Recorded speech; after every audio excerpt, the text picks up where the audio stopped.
Assalamualaikum teman-teman. Kembali lagi dengan saya Muhammad Farel Ramdan. Saya bakal di pembahasan bahasa asing. Nah, kita bakal ngejelasin tentang fungsi rekursi. Apa sih sebenarnya fungsi rekursi itu? Sebenarnya fungsi rekursi itu adalah sebuah urutan fungsi-fungsi agar memanggil uh, untuk memproses gitu kan. Jadi fungsinya itu tuh dijadiin suatu kelompok jadiin kelompok gitu. Dan diproses. Oke, seperti ini. Nah, ini adalah fungsi rekursi. Jadi di atas ya kan, sakit sekali.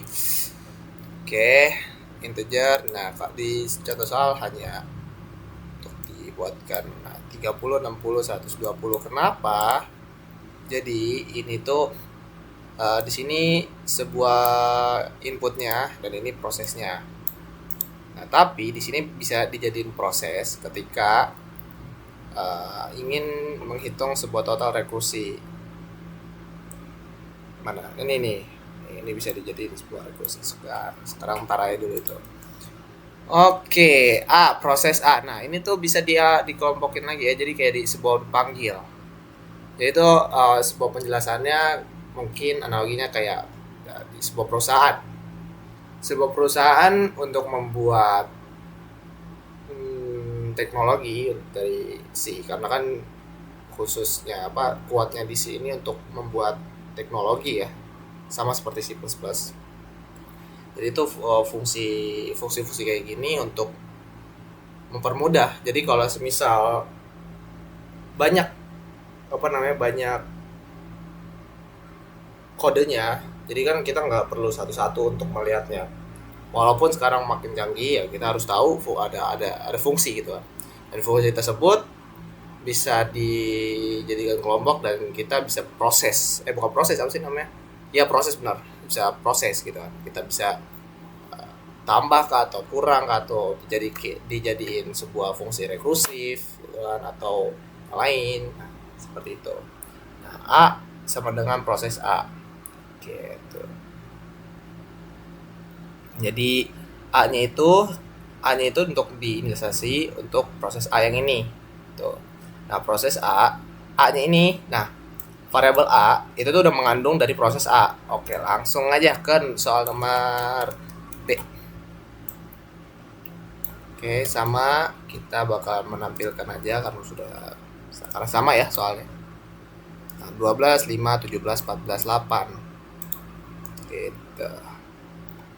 Yang integer A 10, 12, 7, 5, 14, bla bla bla bla. Nah, sebenarnya ini sampai 10 ya. Oke.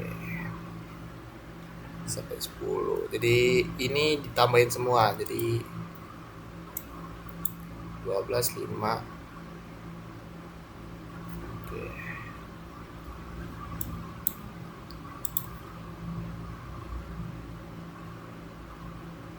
Cetak P. Ya, itu jadi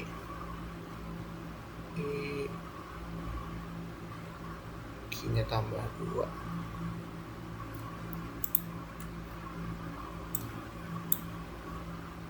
12, 5, 17, 14, 8. 4. Wah, ini alamatnya nih salah nih. Tapi nggak apa-apa lah. Ya.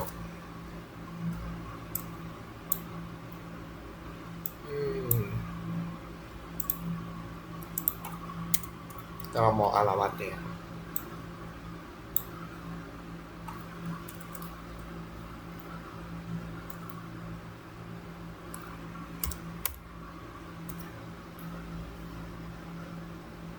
12, 20, 28.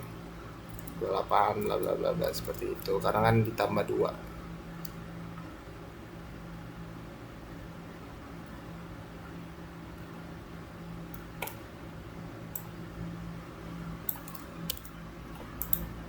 Oke, langsung aja provide ke soal nomor 2.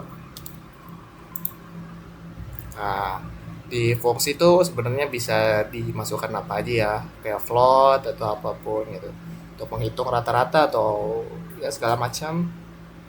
Nah, di sini untuk menghitung rata-ratanya. Karena di soal disuruh 100 ya mahasiswanya, karena kok banyak sekali gitu kan. Kita sudah mempunyai sampel-sampelnya. Tapi ini cuman sampai 10 aja karena tuh, jadi 90. Nah, ini ini input, ini proses lagi. Tuh, jadi float ini untuk hitung rata-rata, tapi ya hitung rata-ratanya ini harus diinisialisasi dengan variabel baru. Oke.